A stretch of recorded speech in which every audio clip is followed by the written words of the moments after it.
Bon, parlons BD maintenant avec Mathieu Van Overstraten. Regardez-moi, c'est là comme elle est belle, votre BD. Elle a une superbe couverture, assez intrigante finalement. Oui. Ça s'appelle Revoir Comanche. Vous nous faites un peu le pitch? Oui, alors c'est magnifique, effectivement. Donc on est en 1932, une petite bourgade paumée en Californie.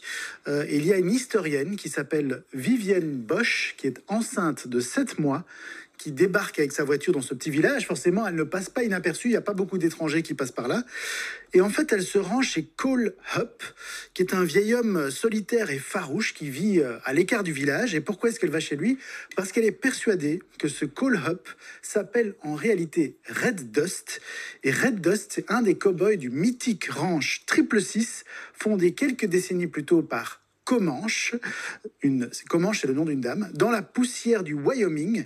Et donc, elle essaye de rentrer en contact avec ce monsieur. Elle lui dit: je collecte les témoignages des dernières personnes vivantes ayant connu l'âge d'or du Wild West, donc de l'Ouest sauvage. Mais le vieil homme, il est un peu bourru.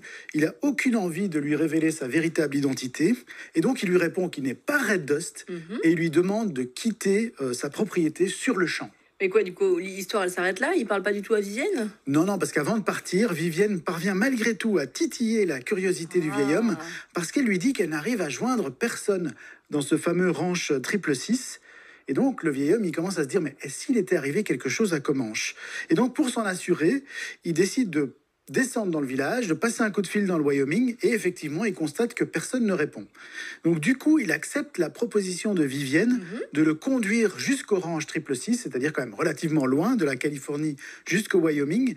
Et donc, c'est un voyage périlleux qui commence, puisque elle est enceinte jusqu'aux yeux, alors que lui, il est recherché dans les 4 États qui séparent la Californie du Wyoming. Et donc, c'est parti pour un road trip, un voyage parsemé de souvenirs, de fantômes, de regrets, à travers, évidemment, les paysages majestueux de l'Ouest américain. C'est sublime, effectivement, quand on voit les planches ici, qu'on vous a déjà passé ici à l'antenne. Alors, cette idée de bande dessinée, elle vient d'où finalement? Elle s'est inspirée d'une série des années 70, c'est cela? Exactement, oui, parce qu'après sa formidable trilogie Melville, on ne s'attendait pas vraiment à ce que Romain Renard revienne avec ce thème-ci, puisque c'est un hommage à Comanche, qui était une série de Herman et Greg dans le journal Tintin dans les années 70.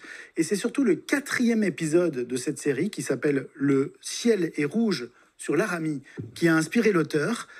Cet album, il est paru en 1973. C'est un western pur et dur. Et ce western, il a marqué les esprits de nombreux lecteurs de l'époque parce qu'on y voit Red Dust abattre froidement le hors-la-loi Russ Dobbs dans une ruelle un peu sombre, alors que ce hors-la-loi, il est désarmé. Donc, ça était vraiment immoral pour l'époque.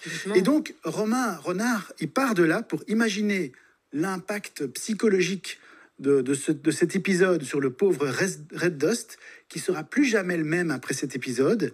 Et c'est sans doute pour ça qu'il est venu s'enterrer dans ce coin paumé de Californie, loin de Comanche, à qui il n'a jamais osé avouer ses sentiments. Mais est-ce qu'il faut avoir lu justement les autres Comanche, les autres albums, pour comprendre ici, celui-là, Revoir Comanche? En fait, pas du tout. Donc c'est ça qui est bien, c'est qu'on n'a pas du tout besoin d'avoir lu la série originale, donc Comanche, pour apprécier ce western-ci, qui peut donc se lire complètement indépendamment, qui se déroule plusieurs dizaines d'années plus tard, en fait, à un moment où le Wild West appartient déjà un peu au passé. Et d'ailleurs, dans l'une des plus belles séquences de l'album, Vivienne, elle fait découvrir le cinéma au vieux Red Dust, au vieux cow-boy. Et alors, c'est incroyable parce qu'il est complètement ébahi de voir sa jeunesse, quelque part, défiler devant ses yeux en regardant un western. Et on sent vraiment que l'auteur, donc Romain Renard, il est en train de travailler, en fait, sur la version long-métrage adapté au cinéma de Melville, sa précédente BD, parce que c'est une BD extrêmement cinématographique, avec des paysages à couper le souffle, des séquences muettes somptueuses. Et il a même décidé d'accompagner sa BD d'une bande-son. Ah oui, il y a de la musique avec. C'est ça, il est à la fois... Elle est où la musique? Comment ça marche? Voilà, on l'entend. Je crois qu'il y a un lien, je pense qu'il y a un QR code dans la BD, ou sinon, évidemment, il suffit d'aller sur une des plateformes qu'on connaît tous.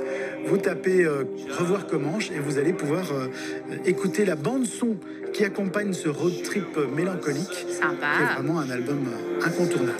C'est super, vraiment, c'est trop bien, ça a l'air canonissime. Et puis, je vois ici la dernière page, The End. Ouais. Ça donne le ton en fait. Jusqu'au bout, il va dans le cinématographique. Donc c'est Totalement. vraiment quelqu'un qui est un peu multiple média.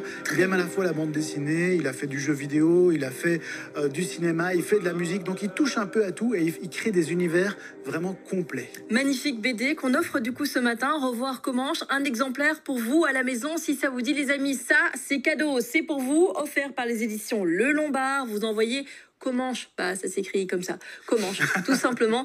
Et vos coordonnées complètes par SMS au 60 03 75 centimes le message. La suite avec une BD sur les réseaux sociaux et nos ados. Ça va parler à beaucoup de parents, à professeurs, à des instituts, tout ça qui... Oui, c'est tout autre chose. On quitte un peu l'univers du rêve et du cinéma pour aller vers quelque chose de beaucoup plus concret, des conseils pour les parents d'ados. C'est dans la suite de votre 6-8.